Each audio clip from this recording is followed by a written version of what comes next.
Beside the well, there was the ruin of an old stone wall. When I came back from my work, the next evening, I saw from some distance away my little prince sitting on top of a wall with his feet dangling. And I heard him say, "Then you don't remember? This is not the exact spot." Another voice must have answered him, for he replied to it, "Yes, yes, it is the right day, but this is not the place." I continued my walk toward the wall, and no time did I see or hear anyone. The little prince, however, replied once again, "Exactly. You will see where my track begins, in the sand. You have nothing to do but wait for me there. I shall be there tonight." I was only 20 meters from the wall, and I still saw nothing. After a silence, the little prince spoke again. "You have good poison? You are sure that it will not make me suffer too long?" I stopped in my tracks, my heart torn asunder, but still I did not understand. "Now go away," said the little prince. "I want to get down from the wall." I dropped my eyes, then to the foot of the wall, and I leaped into the air. There before me, facing the little prince, was one of those yellow snakes that take just 30 seconds to bring your life to an end. Even as I was digging into my pocket to get out my revolver, I made a running step back.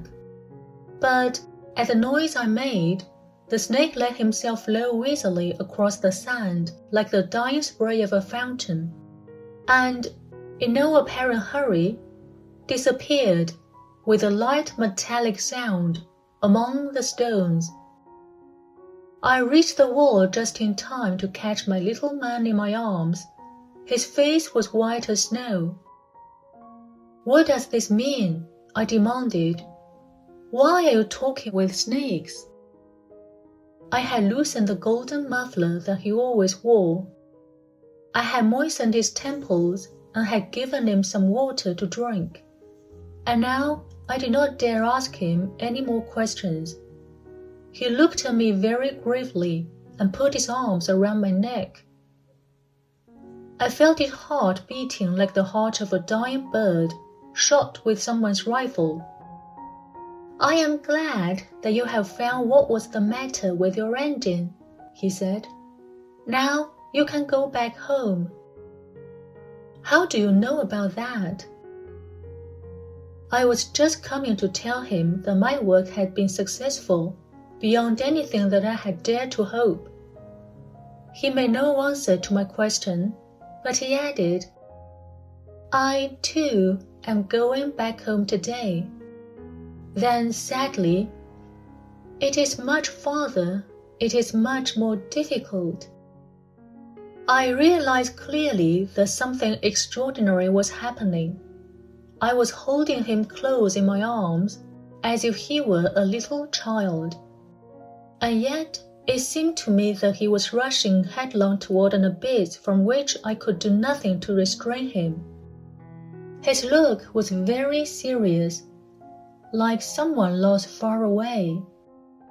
"I have your sheep, and I have the sheep's box, and I have the muzzle." And he gave me a sad smile. I waited a long time.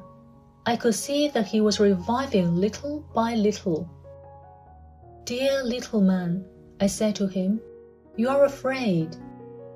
He was afraid, there was no doubt about that. But he laughed lightly. "I shall be much more afraid this evening." Once again, I felt myself frozen by the sense of something irreparable. And I knew that I could not bear the thought of never hearing their laughter any more. For me, it was like a spring of fresh water in the desert. "Little man," I said, I want to hear you laugh again. But he said to me, Tonight, it will be a year. My star, then, can be found right above the place where I came to the earth a year ago. Little man, I said, tell me that it is only a bad dream. This affair of the snake, and the meeting place, and the star. But he did not answer my plea. He said to me instead, The thing that is important is the thing that is not seen. Yes, I know. It is just as it is with a flower. If you love a flower that lives on a star, it is sweet to look at the sky at night. All the stars are abloom with flowers. Yes, I know.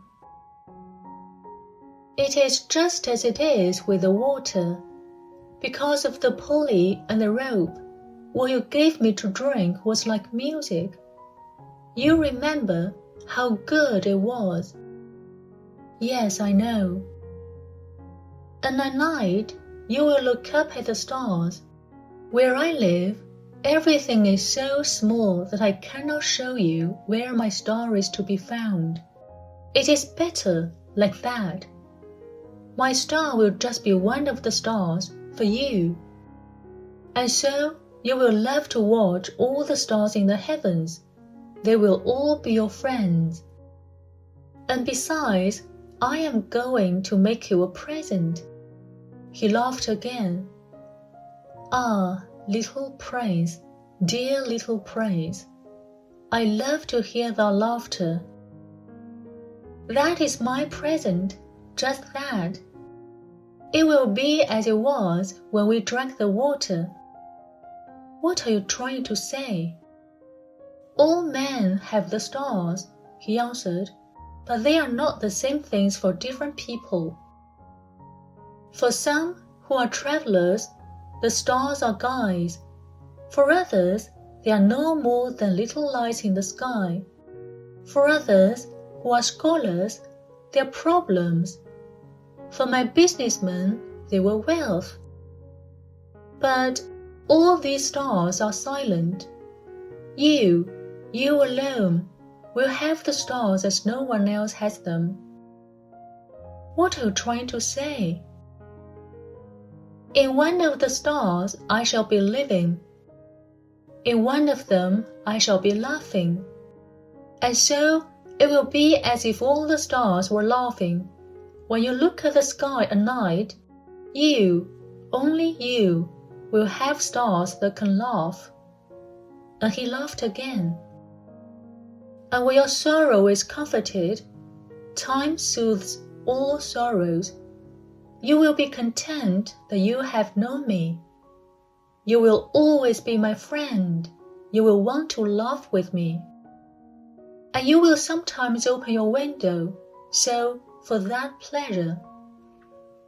And your friends will be properly astonished to see you laughing as you look up at the sky.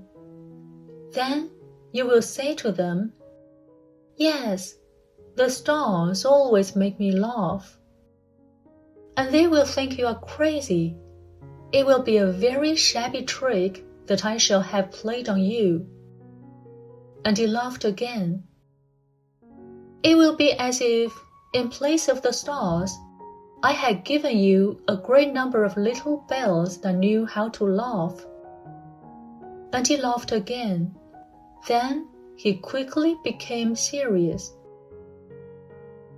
Tonight, you know, do not come. I shall not leave you, I said. I shall look as if I were suffering. I shall look a little as if I were dying. It is like that. Do not come to see that. It is not worth the trouble. I shall not leave you. But he was worried. I tell you, it is also because of the snake. He must not bite you. Snakes, they are malicious creatures. This one might bite you just for fun. I shall not leave you. But a thought came to reassure him.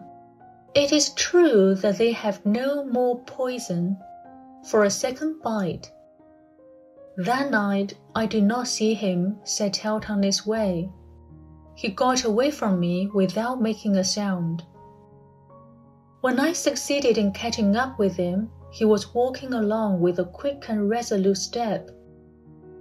He said to me merely, "Ah, you are there," and he took me by the hand, but he was still worrying. "It was wrong of you to come. You will suffer. I shall look as if I were dead, and that will not be true." I said nothing.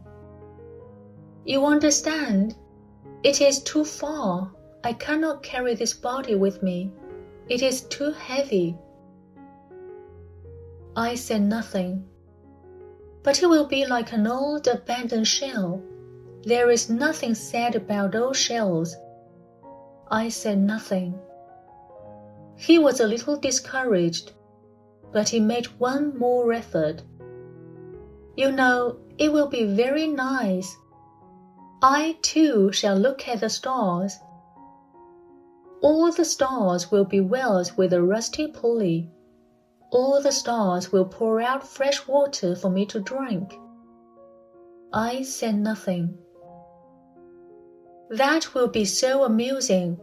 You will have 500 million little bells, and I shall have 500 million springs of fresh water." And he too said nothing more, because he was crying. "Here it is. Let me go on by myself." And he sat down, because he was afraid. Then he said again, "You know, my flower, I am responsible for her. And she is so weak, she is so naive. She has 4 thorns of no use at all, to protect herself against all the world." I too sat down, because I was not able to stand up any longer. "There, now, that is all." He still hesitated a little. Then he got up. He took one step. I could not move. There was nothing but a flash of yellow close to his ankle. He remained motionless for an instant. He did not cry out. He fell as gently as a tree falls. There was not even any sound, because of the sand.